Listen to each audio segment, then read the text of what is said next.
How's it going? Thad Brown here with you once again. It is the Endgame. We are here on a Monday. It is March the 3rd. We all made it to March, everybody. January and February are over. It's going to be warm in Western New York this weekend. I don't know for how long, but every single day feels like a gift from heaven at this point. We have a whole bunch of stuff to get to today, kind of a potpourri show today. We're going to talk some football as usual, reactions to the combine, what the Bills said, who they might be after is a big topic conversation. Plus, of course, can't not talk some hockey, man. The Sabres are fantastic. So we'll get into that. Some thoughts on what went down at the combine. Again, who wasn't there, who was there. All that and more coming up today on the Endgame. So let's get going here. Like I said, look, you can't not talk about the Buffalo Sabres right now if you are a Western New York sports fan or even someone who just lives here and acknowledges sports. I'm a Winnipeg Jets fan. I'm not a Sabres fan. It doesn't really matter to me, win or lose. But what they've done over the last 3 months has been incredible. It has been one of the great turnaround stories in sports this year. And again, it's not just what the Sabres have done relative to this year. It's the fact that this team is riding a 14-game playoff drought that's going to end officially probably in 3, 4, 5 weeks here. Right now, the Sabres have less of a chance to miss the playoffs than they do to win the Stanley Cup. So for a team that hasn't even been to the playoffs since 2011, whatever it would be, 2012, they now are more likely to be the champions than to have another one of those seasons. What the stats say for the Sabres over the last 3 months are that they are the best team in hockey. They have 50 points out of a total of 62. So in 31 games, they have 24 wins, 2 overtime shootout losses, 50 points in 60 out of 62, 50 points in 31 games. They have 23 regulation and overtime wins in that period. And how does that compare to everybody else? 50 points since December 9th or December 8th. The Sabres lost on December 8th, started this run on the 9th. Since the end of December 8th, they have the most points in the NHL. So this is, again, over essentially a 3-month period. There are only 2 other teams in the NHL that even have 45. And kind of ironically, if the Sabres had lost to Tampa on Saturday instead of winning that game, then both they and Tampa would have had 48 since then. So Tampa is one of the teams that are second with 46. But Buffalo has 50. Only 2 other teams even have 45. Buffalo has 23 regulation and overtime wins since December 8th. No one else has more than 18. The Sabres were the worst team in the Eastern Conference on December the 8th, and right now they're 4 points out of first place. It's just amazing, and they don't stop. There's no foot coming off the gas. There's no regression. They're doing whatever they want to whoever they want. Like I just said, not only did they beat Tampa over the weekend, they demolished the Lightning. It was 6-2, and it wasn't even that close. Buffalo had 3 goals in the first 10 minutes of the game. This has been one of the amazing stories. And now the question is for the Sabres. How good can this team be? Because the whole question that Sabres fans have been asking for the last decade or so is, could they ever make the playoffs? How do they get back to the playoffs? How do we just get into the tournament? Be one of the top 8 teams in our conference. Just be better than more teams than we're worse. It seems like a pretty low-hanging piece of fruit, even if the Sabres could never quite reach up and grab it. But now that the Sabres are in a spot where most projections have them in the high 80s to low 90% chance of making the playoffs. I think it's all 90 plus maybe right now after getting through the Tampa game over the weekend. Now that we're coming off a situation where, the Sabres, they go on the Olympic break and they come out of it with 3 road games in 4 days and win all 3. Now, to be fair, they only played 1 playoff team in that run, but still 6 points out of 6 on the road in a span of 90 hours or so playing those 3 games is really damn good. Like I said earlier, since this streak really got going, since we got around the new year and it started to look like this wasn't just a fluky 10-game run or a couple of nice weeks, since it seemed like this team had turned a corner.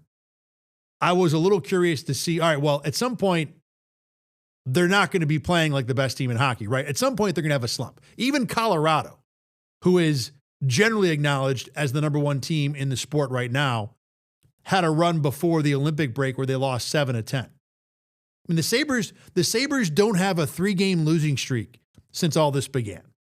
They've lost 2 in a row twice in the last 3 months. They did go to the Olympic break losing 3 of 4. So maybe that's their downswing. A 4-game stretch where they lose 3. In one of those in overtime, by the way. So you're still getting points in 2 of the 4 games. Maybe that's as bad as it's going to get for the Sabres this year. Maybe the Sabres got a little lucky that was when the slump was going to happen, but the schedule makers dropped in a 2.5-week break for the Olympics, so Buffalo got a chance to kind of reset. And now they're right back to dialing in and rolling through teams left and right. I don't have a great answer for that. I don't think anyone, the big question that I don't think anybody in Western New York really much cares to answer is, how the hell did this happen? How did Buffalo go from being the last place team in the Eastern Conference, which was exactly what they've been for the last 14 years, to all of a sudden being the best team in hockey? There were no big trades. There was no giant signing in the offseason. There were no ridiculous new pieces of personnel. There was no new coach, not this year at least. Yeah, they fired the general manager. But has Jarmo Kekalainen done anything of note since he's taken over? Not that he should have. The last thing you want to do is touch this thing. So there's no viable explanation for what's happened with the Sabres. And again, not that Western New York much cares. Everybody's just enjoying the ride, as they should. It is awesome. I think one of the reasonable hypotheses would be that all these young guys they've been collecting, the great farm system, the great organization that the Sabres have had for a number of years now, everybody finally clicked into place at the same time. Maybe it took a year and change for whatever Lindy Ruff was selling for the players in the locker room to buy in. But whatever has happened, the Sabres over the last 3 months, not 2 weeks, not month and a half, over the last 3 months, have been analytically the best team in hockey. Number of points percentage, number of wins, they are the best. Who they're beating, again, they just hammered Tampa Bay 2 days ago, playing the 3rd game of a 3-game road trip in 4 days. So there's no doubt that the Sabres right now are, at least over this short stretch, playing like one of the best teams in hockey, if not the best.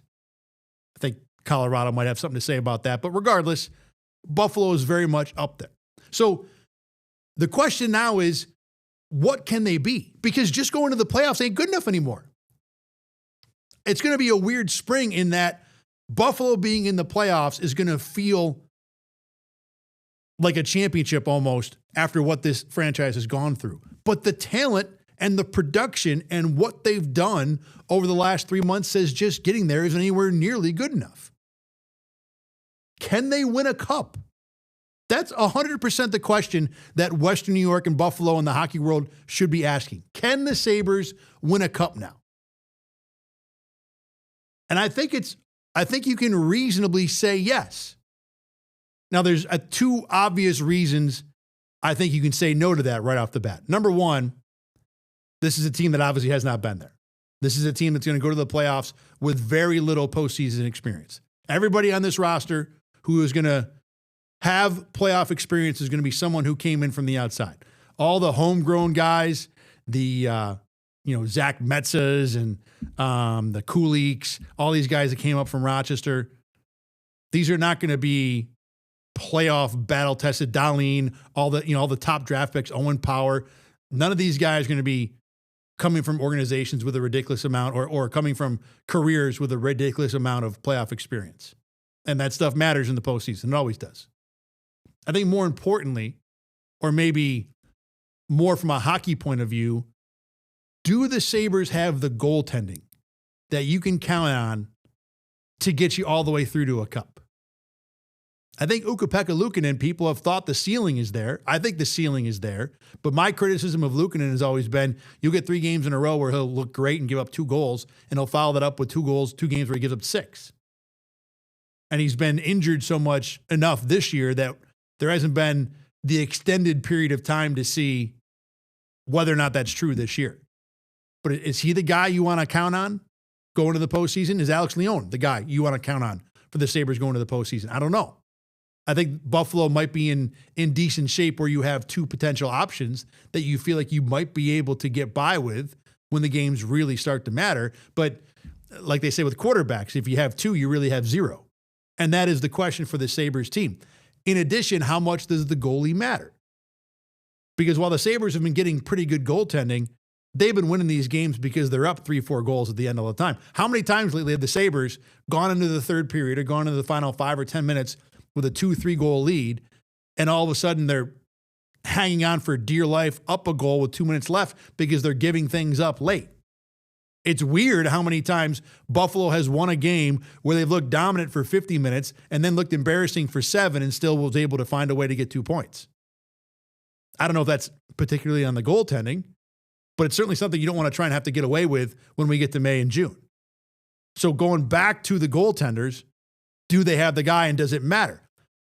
Going back through the last 7 years of Stanley Cup champs, every single one of those champions had a goalie who was in the top 12 of goals against. It's kind of an arbitrary spot to drop a line, but that is what it's been.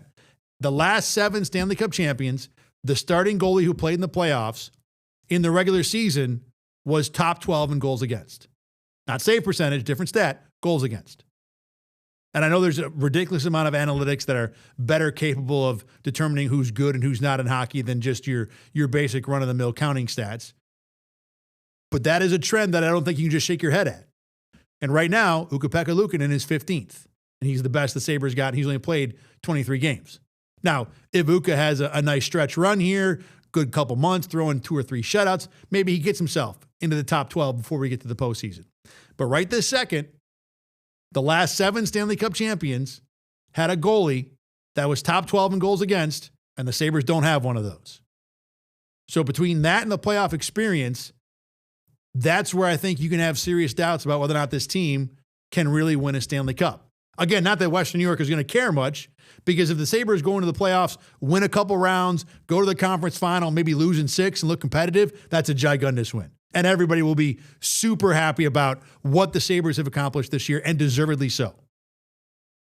But I think it's fair right now to have a conversation about whether or not this team can win a cup. And when you look at what the Sabres have done this year, the incredible turnaround again, the thing that I've been thinking of as someone who's a Milwaukee Brewers fan is what the Brewers did this past season. Because Milwaukee in mid-May was 21-25. They were 4 games under 500. They weren't in last place, but I know as a Brewers fan, and after seeing that team go to the playoffs, I don't know what, 6 or 7 years in a row, in mid-May I was thinking, you know what? Maybe the run is finally over. Maybe they finally didn't do the right things in the offseason, didn't get things figured out, and this will just be a down year. And then the Brewers turned it around. They did not have a 3-game losing streak for 3 months. And not only did they win their division, they won it easily. They won it going away. They won it pulling their foot off the gas the last 2 weeks of September. And went to the playoffs as one of the more feared teams in the National League. All of this is a similar run or a similar story to what the Sabres have done this year. The thing with the Brewers, of course, is that the Brewers had to contend with the Dodgers. And the Dodgers don't play. They play in the same league, but they don't play the same game as the Milwaukee Brewers. The Sabres don't have any Dodgers to worry about. This is hockey. This is the sport where the 8 seed can routinely beat the 1 seed. Doesn't happen all the time, but no one is throwing up hands and burning down buildings because the 8 seed stunned the 1. This can happen in hockey. Any number of guys can get hot and figure things out. So the Sabres, although their regular season story is not that dissimilar from the Milwaukee Brewers, and again, with the Brewers too, the turnaround isn't as surprising because, like I said, they had been to the playoffs the last 7 years in a row, 6 years in a row. The Sabres obviously have not. And with the Brewers, yeah, they still had to run through the Dodgers, but they have a arsenal of playoff experience to draw on. Not a whole lot of success, but experience. Guys who've been there. Guys who know what it takes. The Sabres don't have that. But in hockey, you can find your way around that if a goalie gets hot. One of the things I just pointed out was the last 7 Stanley Cup champs, their starting goalie was top 12 in goals against. The last one that wasn't was the Capitals. And their starting goalie, Braden Holtby, was one of the worst in the NHL goals against during the season. He flipped it around and was the best in the postseason. It can be that simple. It can just be a guy playing well at the right time. And like we said, I think Ukko-Pekka Luukkonen can certainly be that guy. He's been a guy that's proven himself who can play at a really high level for an extended stretch. So I don't think it's crazy to think about this Sabres, to talk about them from a Stanley Cup point of view right now. And even if they go to round 1 and get bounced in the opening series, as long as it's not a sweep or as long as it's not something weird like blowing a 3-1 lead and, losing a game you led 4-1 with 10 minutes to go, anything other than that is going to be a gigundous win for this franchise. And things are pointed up long-term as well. I know they've got the Alex Tuch question to solve. I'd really be surprised. The NHL trade deadline is Friday. I'd really be surprised if they moved on from Tuch right now. Like I said, the last thing you want to do with what the Sabres are right this second is change anything. I think if the Sabres do anything at the trade deadline, it'll be adding support pieces, adding the kind of guys that can augment what Buffalo's doing, but not in a large way. You just want to look down the depth chart, see where there's some cracks, and try and fill that in. This is not a team that's in need of a top 6 forward. This is not a team, even if the goaltending is a question. I mean, maybe if you want to go out there and find someone great, I don't know if anybody of those guys are available. I mean, not like Winnipeg is going to sell the U.S. Olympic gold medal winner, Connor Hellebuck, right now. But I guess that would be something you could add if the Sabres wanted to go that route. But I think this is going to probably be mostly a stay-the-course kind of trade deadline for the Sabres, as it should be, because the course is looking fantastic right now. Good for them, and congrats to all the Sabres fans out there who have been waiting for a long time for this. No matter what is going to happen, barring one of the more ridiculous collapses any sport has ever seen, this is going to be a super fun spring for hockey in Western New York and Buffalo in particular. And when I say Buffalo in particular, that's because the Rochester team ain't exactly holding up their end of the fun spring bargain right now. The Amerks have had a rough few weeks here. They've lost 6 in a row. They got pounded by Laval over the weekend. It was 9-3. Now, the game wasn't quite as bad as 9-3 sounds. It was 3-3 mid-second period, and it kind of got away from the Amerks late. But the question is, defensively, watch this goal right here. This is just a ridiculous giveaway. I mean, the Amerks have the assist on that goal. And this is the worry with the Amerks right now. You can struggle. You can lose a few games in hockey. Like I said, you can turn it around. And the good news for the Amerks is that they're still probably a playoff team. They're going to probably be the last seed if they get in. But this is a team that I think still has a good look at making the playoffs. They've got I think it's a 6-point lead on 6th place, and the team behind them, Belleville, has played 4 more games than the Amerks. I don't know how that's possible, but welcome to minor league sports. The good news, like I said, for the Amerks, though, is that this is a team that will probably still go to the postseason. The question is, what's going to happen once they get there? And I think what we've seen from the Amerks over the last couple weeks makes the answer probably not a lot. Michael Leone said a few weeks ago that he thought this stretch would kind of be the bellwether part of the season for the Amerks. This would be the part where the Amerks would learn who they are. They're playing Laval a lot, who's the number 1 team in their division. They're playing Cleveland. They're playing Charlotte. Cleveland is number 2. Syracuse is number 3. I might have those backwards, but they're 2 and 3 in some order. So the Amerks are getting a look and a repeated test by some of the better teams in their league, and they're failing. 6 losses in a row. I know there's 2 overtime losses in there, so you're getting some points here and there. But this weekend was a loss to Cleveland, where I think it was 4-2, pretty decisive. the 9-3 game against Laval, which again wasn't as bad as 9-3, but what kind of bar am I talking about? It wasn't that bad. It was only 9-3. And then they lost to Syracuse over the weekend 3-1 in a game again where it wasn't quite that close. So the Amerks are just getting handled by the good teams. And I know it's hockey, and we talked about just a minute ago how things can change in a dime. And the good news for the Amerks is, while the Sabres, the question for the postseason might be the goaltending, one of the things you feel good about with the Amerks is Devin Levi. Levi has not had as good a year as he's had the last couple of years, but I think you can point to the defense more as the problem with that. Levi right now is facing about 30 shots a game. In that Laval game, where it was 9-3, Levi gave up the first 7. He had faced 30 shots through 47 minutes. With 13 minutes to go in the game, he had already faced 30 shots. And those goals, one of them his own teammate assisted on. There was another ugly turnover goal early in the first period. Almost all of the goals are point blank. There was a goal on there, it was in the highlight clip I just showed, where a Laval player has the puck at the faceoff circle and just has time to saunter in and make 16 moves and score on that. So Levi is clearly not getting any help. The defense for the Amerks is the big-time question. And question might be putting it generously. This is the thing that's probably going to be this team's undoing when we get to the postseason. And the Amerks postseason, because of the way the North Division playoff works, might only be 2 games. They're going to almost certainly be in that best of 3, 4, 5 matchup, and then they're going to play Laval. Even if they get out of the best of 3 and face Laval, they haven't beaten Laval the last 3 times they've played them. They just lost 9-3 to that team. Last year, when they were a whole lot better, they went 5 and got hammered in game 5 for what it's worth. So I don't think the postseason in Rochester looks like it's going to be very, very long when it comes to this Amerks team, especially with what we've seen in the last few weeks.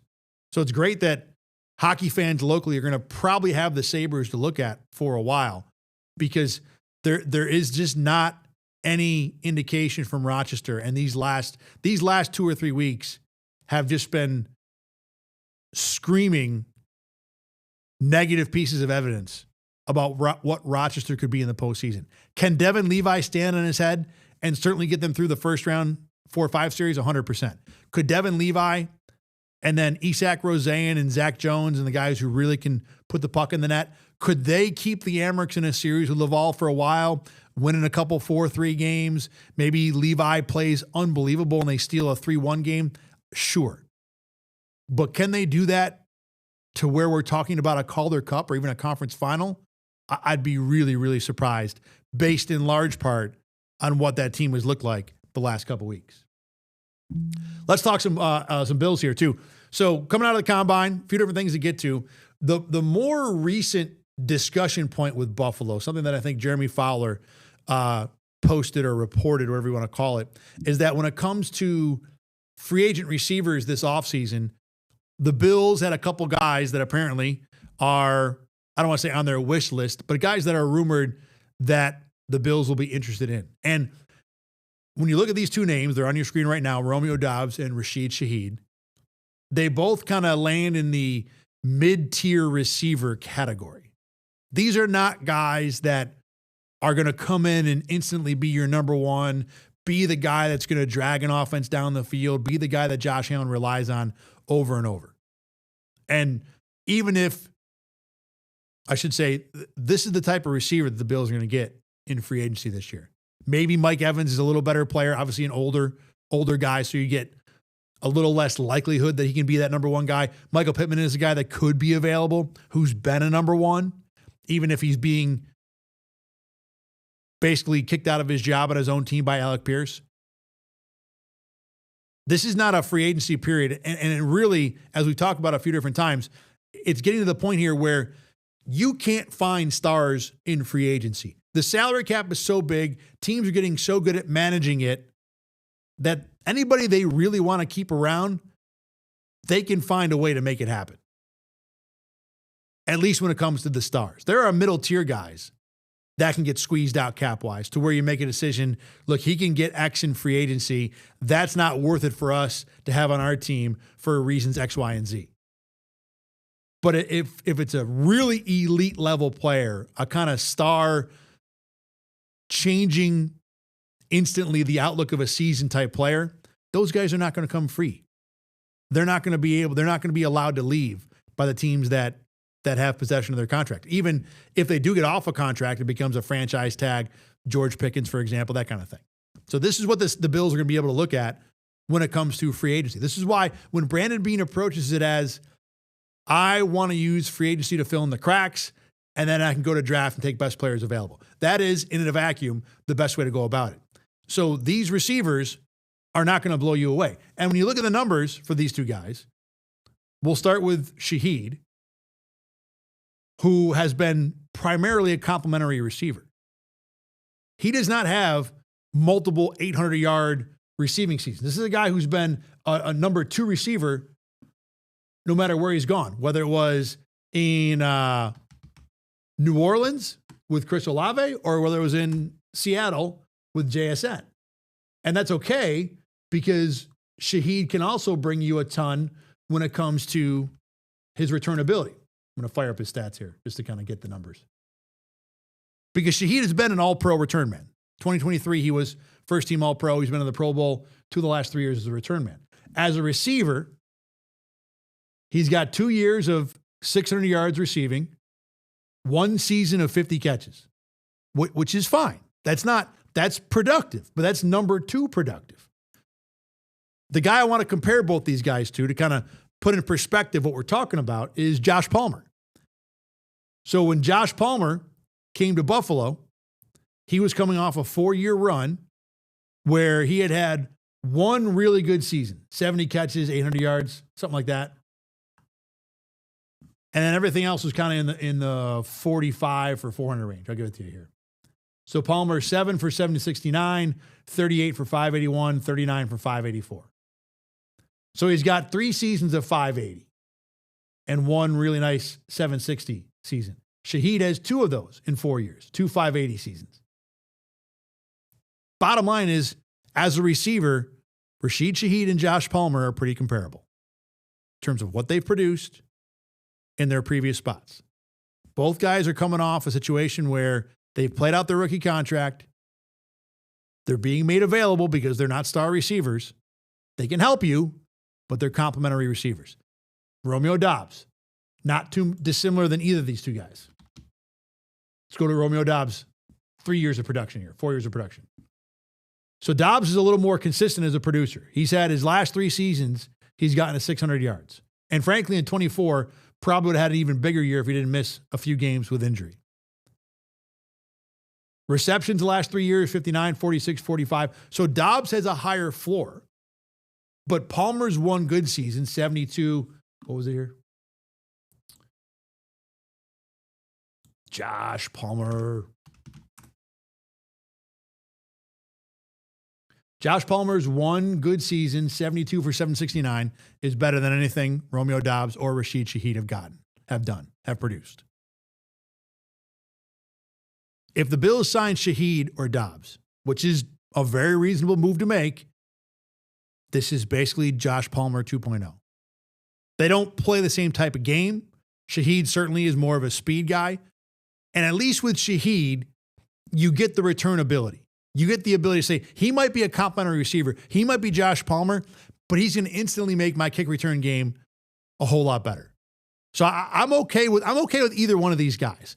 Because again, I think the approach for Buffalo this offseason is going to be quantity, not quality. You're not going to find that number 1 elite guy. You're going to have to find 3 of these guys and hope they, as a group, can lift the floor of what your team does, and maybe one of them pops for you.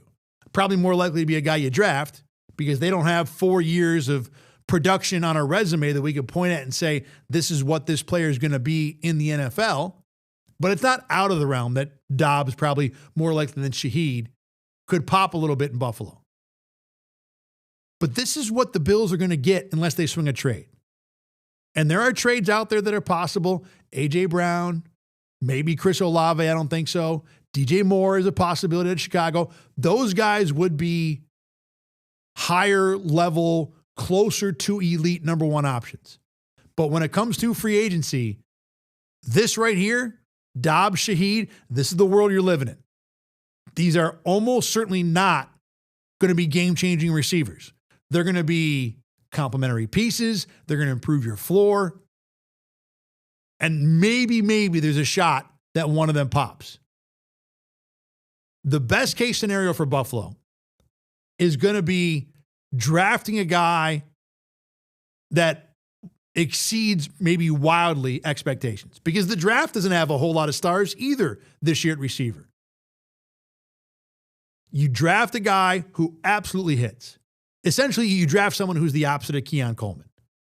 And then these pros you bring in out of free agency that can maybe lift your floor a little bit at the 2 and the 3 spots on your receiving depth chart, go with that rookie who pops. That would be the ideal solution, because you're not finding that guy in free agency this year. There just isn't that elite player that's going to be available without having to trade something. And even those guys, DJ Moore is going to be 29. Questions about his effort. He's being outplayed in Chicago by Rome Odunze, who's healthy occasionally, and Luther Burden, who was a third-round rookie. A.J. Brown, who is only coming to Buffalo if Philadelphia decides that they are tired of the personality issues. That's what the Bills would get even in a trade this year. The only way you're finding one of those elite receivers is going through the draft, and this year isn't even a great year for that. So, yeah, I think Dobbs and or Shaheed make some sense. I think Shaheed, too, at least with the speed element. If he's a complementary piece, he's offering something the Bills haven't seen a whole lot of. You saw Brandon Cooks, who was an older speed receiver, almost immediately create some space and create dividends for Buffalo. So Romeo Dobbs, to me, would be almost Josh Palmer 2.0 exactly. Not quite the same game, but whatever.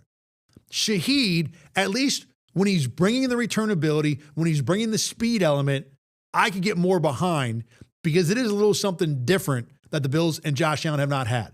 Romeo Dobbs feels like exactly more of the same. Shaheed would change the equation at least a little, potentially, because of the speed he offers. All right, let's take a break here. When we come back, I do want to talk about another receiver at the draft, a guy who really took a bunch of garbage for no reason at all, and someone who I think stood pretty strong in the face of all that. Someone, by the way, who has some unique and interesting connections here to Rochester. So we're going to talk about that after the break. My name is Thad Brown. This is The Endgame. You're watching Rock 1. We are back right after this.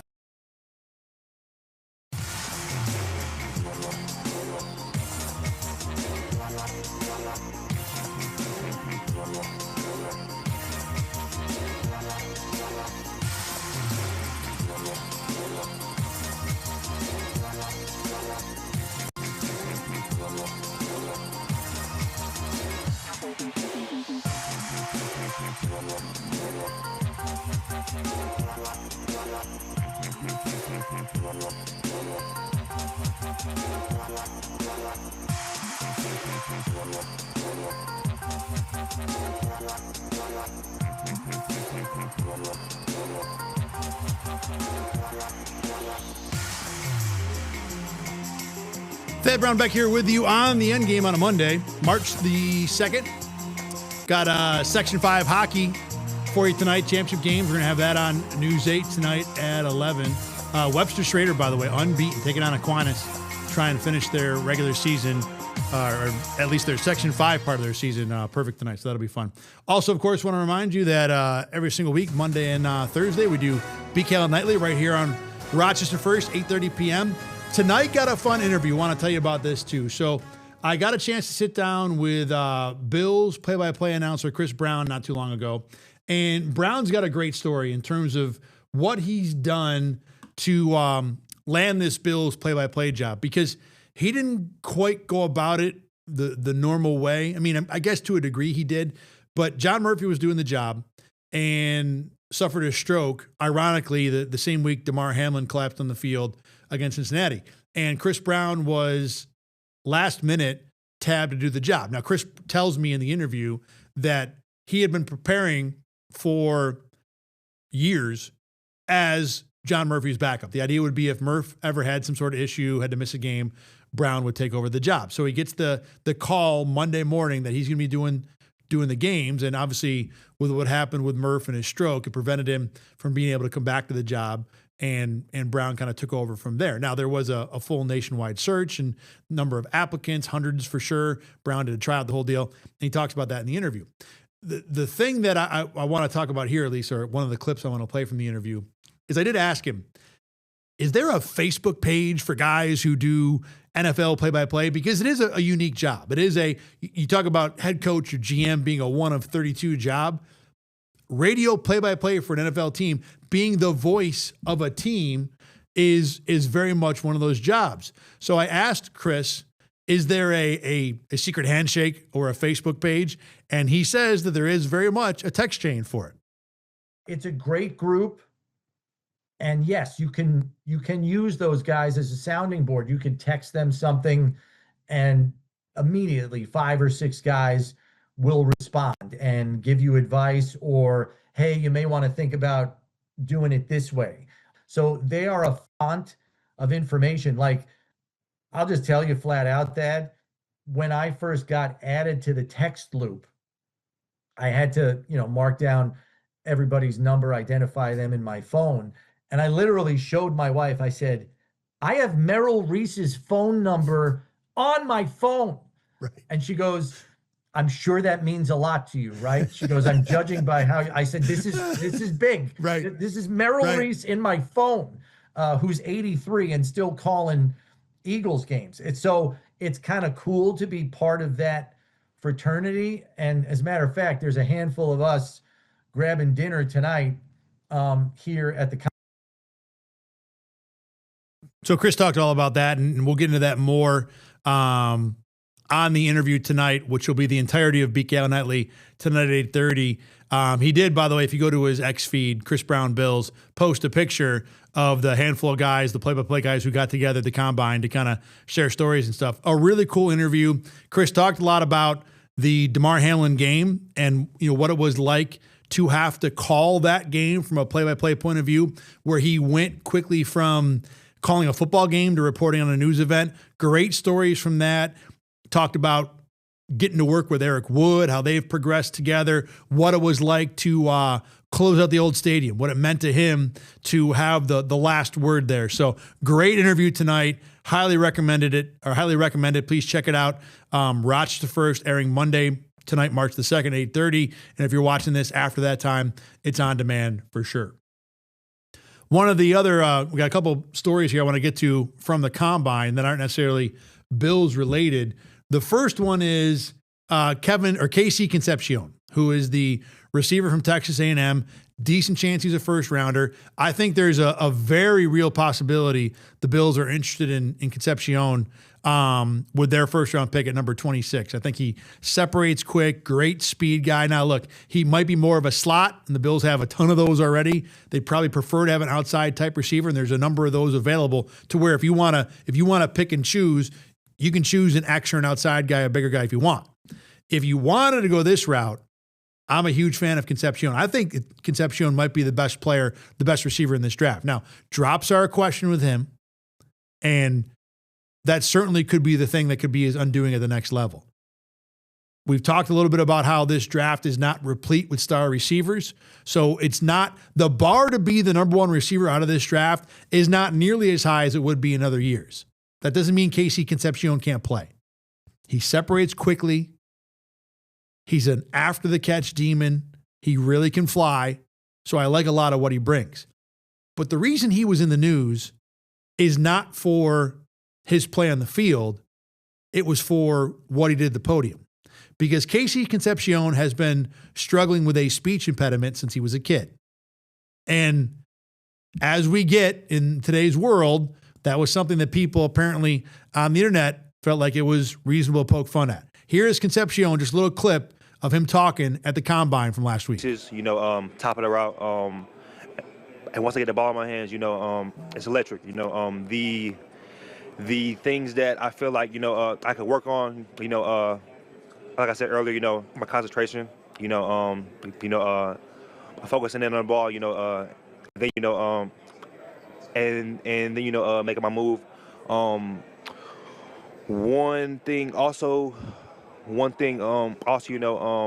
I do really well. I block in the run game, but I can get better at that also. I can be more physical. So yeah. So you get a look there of what it's like when Casey Concepcion talks. And number one, I am incredibly impressed with a young man who shows that much courage, because essentially he is taking one of the worst traits about him, one of the things that I'm sure bothers him. We all have things that we don't like about ourselves, things we'd want to change, things we'd want to adjust. He is taking one of those things and putting it on display over and over and over when you're a high-level athlete. I'm sure he's done 1 million interviews at Texas A&M. And he has said that he's taken classes, he's been working on it since he was a kid. It's something he attempts to make better. But he also says he doesn't shy away. That's one of the things. He doesn't take as many classes lately when it comes to correcting his speech. He just wants to keep getting reps, keep putting himself in front of microphones, keep forcing himself to try and make it work. I don't know if that's the best path to go about it. I'm certainly not a speech pathologist. Regardless, though, it is impressive the way Concepcion takes this head on and is not afraid to, again, put one of his worst qualities on display for everybody to see.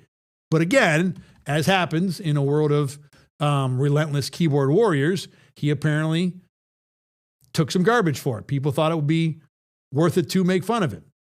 So Concepcion took to Instagram, as athletes tend to do, to respond. He said, I want to say something. If you have a speech impediment, nothing wrong with us. I've had a stutter since I can remember. It's part of me. It's who I am. I can't control it.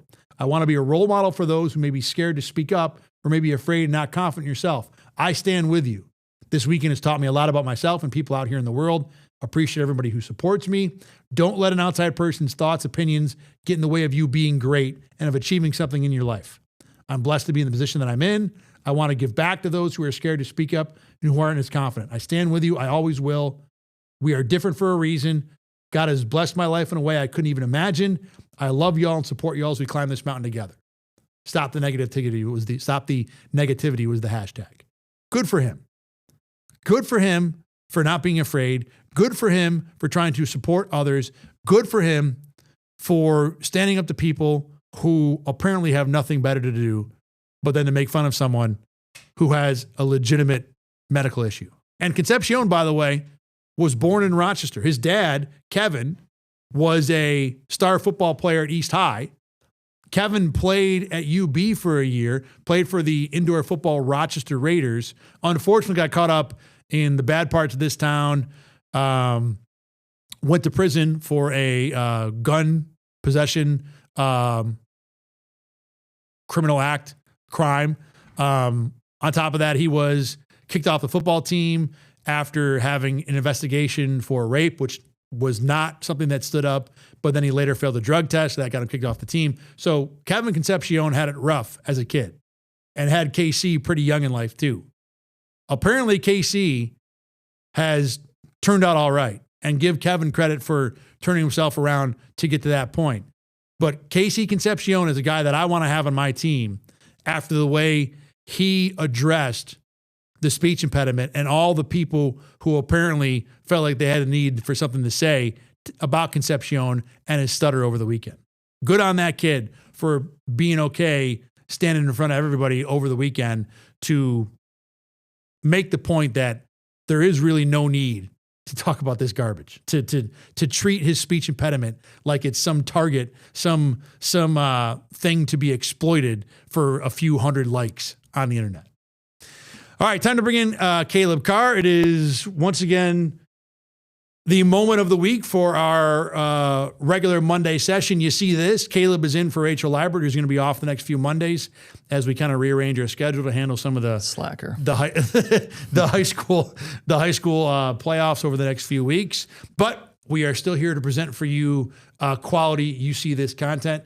Caleb, I'm going to go first this week because yours is kind of related to what you were just talking about. So combine, from the combine to the combine. So late in the combine, there's no video for this, but late in the combine, the last group that kind of went was the offensive linemen. And there was a guy on Twitter, Brett Coleman, who covers the NFL. This is solid work, by the way. I read his stuff every once in a while. Who posted a picture of the empty podiums during offensive line interview day and was like, where'd everybody go? Why is there nobody here for the offensive line? As in media members? Media members, exactly. Yes, that's an important clarification. And to which now the response was, and this is exactly what I'm going to say too, look, no one wants to diss the offensive line, but everybody who covers the NFL works for someone else who signs a paycheck. And all those people have already spent whatever amount of money to go to 8 to 9 to 10 road trips in the year. More, obviously, if your team makes the playoffs. And now you're asking to fund that person again to go for a full week at the combine, because the coaches and general managers talk on a Tuesday. So everybody who travels there has to do their traveling on Monday. So you've already had Monday night, Tuesday night, Wednesday night, Thursday night, Friday night, if you want to stay into Saturday. It's 5 nights. At some point, you need to draw the line that purse strings are going to be tightened, wallets are going to be closed, and the money is not available for everybody to be there for the entirety of the week. Now, I will say this. If it had been wide receivers and quarterbacks that had gone that last day instead of offensive line, the equation would have been different. And it's not totally unfair to kind of troll the media a little for stepping away for offensive line day. But, I mean, Caleb, do we blame the media? When it comes to the combine, offensive linemen don't run 40s anybody cares about. The center and guard portions of the draft are probably the least sexy and least interesting, right? If the NFL really wants everybody to stay, then put receivers and quarterbacks at the end of the week and see what happens. I think you'll get more people. But most media organizations right now, all of us are struggling to make ends meet, to make arguments, to send people on the road to do stuff. When the offensive linemen go at the end of the week, that's going to be the easy, we're going to save ourselves a night at a hotel and a couple meals, couple steaks out at St. Elmo's with the offensive line. Yeah, I mean, you took the words right out of my mouth. I was going to say they're not the sexy pick. They're not the ones that's going to draw attention. And you also got to realize, these media members have to talk to their bosses and stuff to get the money. They also have to produce content from this, content that needs to get clicks, needs to get views. In the offensive lineman stuff, fans don't really care about that. Now, I don't agree with it because the offensive line is extremely important. Sure. And we've seen, just as people who cover the Bills, they've had a consistent offensive line. And we've been talking about the offensive line a ton this offseason because of how much that breaking that consistency and having to rebuild it can impact a team. I mean, James Cook, he's a stud running back. The reason he broke the record this year, or not the record, the reason he led the lead this year, he's a stud, but also he's got one of the best O-lines in the game. Like, that's, the offensive line is so important, but from a fan's perspective strictly, they don't care that much about the O-line. They don't really, most fans don't even know who's on their own O-line. Like, they just don't. So it's tough to argue for, like, hey, I need to be there for this whole day.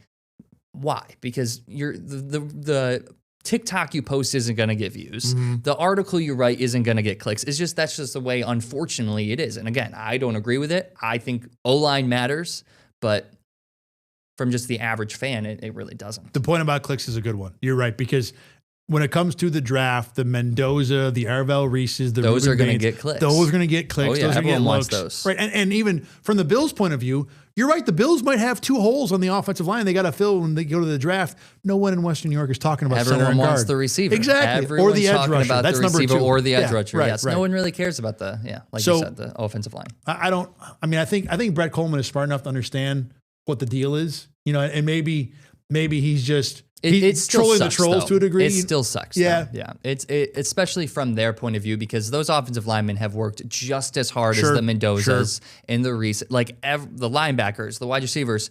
Although those are like the faces of the combine, the offensive linemen have put in just as much work, if not more. So. Very fair. Very fair. Okay. What do you got for me?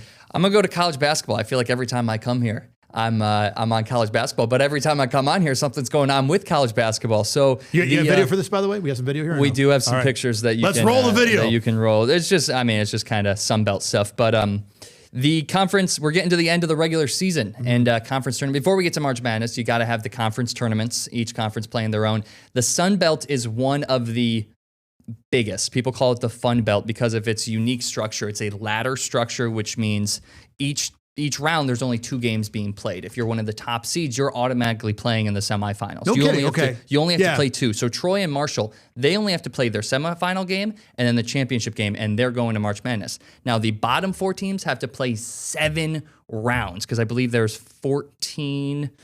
There's 14 teams in this bracket, but it goes 2 games at the beginning, first round. If whoever wins will advance to play the next teams who took a bye in the first round for the second round. The next teams took a bye in the first 2 rounds, first 3 rounds, and just so on and so forth until you're down to only 2 teams left. So it's a very unique structure, but what made it even more interesting this year is there was a 6-way tie for second place. 6 teams held an 11-6 record. It was Marshall, Coastal Carolina, Appalachian State, Texas State, South Alabama, and Arkansas State. So they had to go through a whole tiebreaker thing to figure out. And like I said, because of the unique structure, there's a huge difference between 2 and 7. Now, you look at like March Madness. If you're a 2 or you're a 7, obviously the 2 is going to have the easier path because they play worse teams sooner, but you still have to play in the same number of games. But in the Sun Belt, that's the difference between 2 games and 5 games, which is huge. That's crazy. So they had to go through this whole list of tiebreakers. It started with the win-loss among each other, the win-loss percentage, but 2 of the teams, Arkansas State, App State, didn't play each other. So they had to then go to win percentage against the top team, Troy. But Coastal Carolina never played Troy. So then they had to go again down to the best record of the next best, which were the 8 and 9 seeds, Southern Miss and JMU. And that's how Marshall got the 2. And then Coastal Carolina was able to beat out Texas State because of their win percentage over Marshall.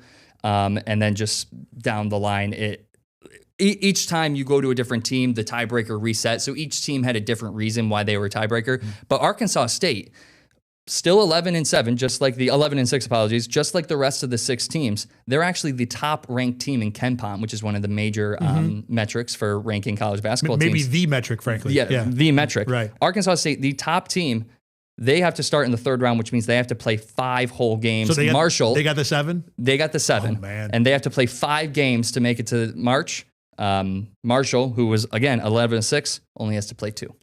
I love this. I do too. This is so awesome. This is what makes college basketball special. And I'll tell you what, the more I know this ladder format has existed and really thought about. There's a couple other, I think the WCC does it as well, but they're usually a little more spread out. You got Gonzaga and St. Mary's at the top, and it's just always that. Right. And then the rest of the teams, it really doesn't matter. Is there a concern? I mean, not that the last 2 teams or the last 4 teams are ever going to get there, but having kids play 7 games, 7 days, as awesome a story as it would be, that seems like asking too much of kids too.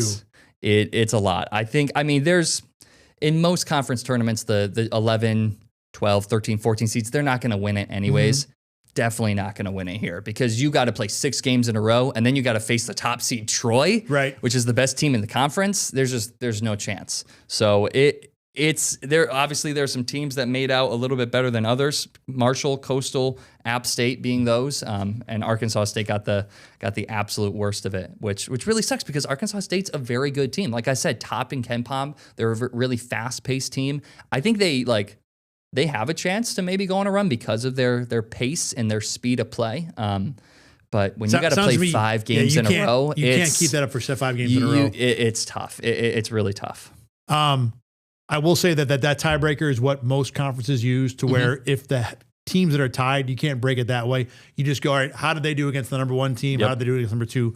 And you just don't often see a 6-way tie. Exactly. Especially that close to the top. Like a second place 6-way tie is crazy. And it's weird that the first place team, that game didn't matter. So I'm sure some teams like, we beat the first place team, we're going to be set, and it didn't work out that way. Real quick, what did you make of the Bruce Pearl comment that Miami of Ohio at 29-0 doesn't belong in the tournament? It's tough because his argument makes sense where they haven't really played anybody. They haven't played many high teams, like quad 1, quad 2 teams. So it's tough. They've kind of stuck to their conference play, which the MAC isn't anything awesome. So I think isn't anything probably was enough right there. Yeah. So it's tough, but they're 29-0. That's nearly impossible to do. Going undefeated in college basketball is nearly impossible to do. It doesn't matter what team you are, you're gonna lose at some point because it's college basketball and you play so many games. It's like trying to go undefeated in the NBA. Like you're just not going to do it because at some point the ball's not going to go into the hoop for you, and it's just going to happen. It doesn't matter. So I think it's extremely impressive. They have to be it no matter what, in my opinion, unless they were to lose like in the first round of their conference tournament, like by 30. Like you have to put them in. Are they gonna win and are they gonna make it to the second weekend? Probably not. But they've done this work up to this point. You have to reward them by putting them in. Well, the other thing too is, for example, one of the teams that's on the bubble now. I'm looking at CBS here, and they've got Auburn as one of the first four out. Those are some of the arguments. Right. If you don't put 29-0 Miami of Ohio in, do I need 15-14 Auburn? The argument there is that they've played a much harder conference, a much harder schedule. The SEC is from top to bottom, like really, really good teams. Now, the bottom of the teams obviously aren't great, but they're still going to give you a really good fight no matter who you are. So the argument there is you have to play the SEC, and they played a good non-con schedule. So that's the argument. But my thing to that is, I know what Auburn's going to do. They're going to lose. They've lost all these good teams, right? Losing to these good, I know what they're going to be. We haven't seen Miami play those teams. Miami You don't know. Does. Exactly. Right. Exactly. You know? And now look, I like that argument. If Auburn had beaten a few of them to where you weren't sure what they're going to do, then okay, Auburn deserves to be in. But if they're 15-14, they're not winning enough of those games to where I need to see more of Auburn. I've seen enough of Auburn. Let's see what Miami of Ohio can do, even if they lose by 30 in the tournament. My thing is just, what else do you want Miami to do? The only other thing that they could do is schedule a harder schedule better schedule. Teams. Yeah. But so then what you're saying is what you're saying then by saying, oh, they could have scheduled better teams, is that you can look at a team's schedule at the beginning of the season and say, you're definitely not going to the tournament no matter what. And you can't do that. You just can't. I'm with you there. All right. It's going to do it for this edition of The Endgame. I'm Thad Brown. He's Caleb Bakar. We will see you again on Thursday, getting you ready for NFL free agency. Thanks for watching Rochester First. We'll see you again in a few days.